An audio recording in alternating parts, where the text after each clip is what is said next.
In this section of the course, we're going to be creating an input form using HTML. A form is used to gather input from your user. Forms are the most common method of data collection from website visitors.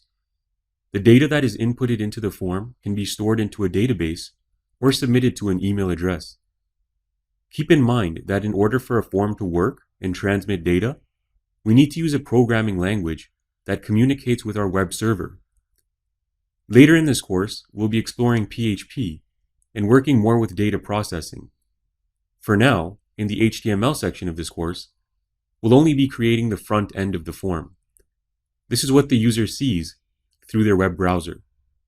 Let's take a look at an example of a basic contact form on the web.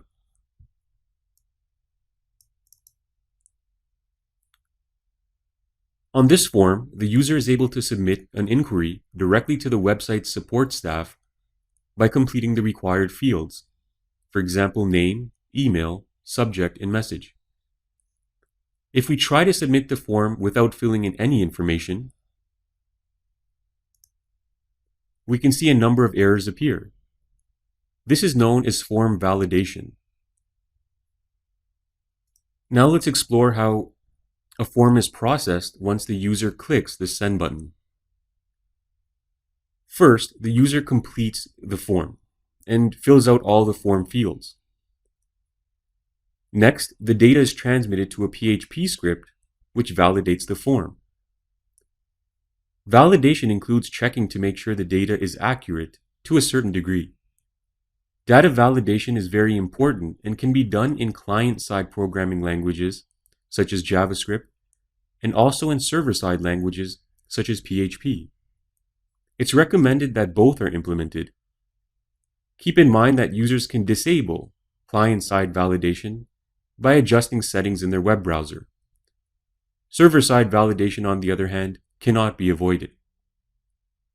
We'll be working with both types of validation techniques later in this course. Examples of data validation types include checking email address formats, checking the length of data typed into a field, for example, a minimum amount of characters or a maximum amount of characters must be met in order for form submission, or perhaps checking the format of a phone number. This is not an exhaustive list, and there are many different ways data can be validated. Once the data is validated, the data is processed. The data can be inputted into a database, it can be transmitted to an email address, or some other form of data processing.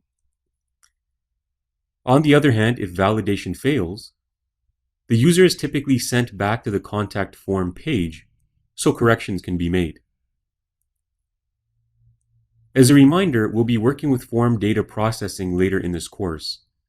For now, we'll begin with developing just the front end of the form using HTML.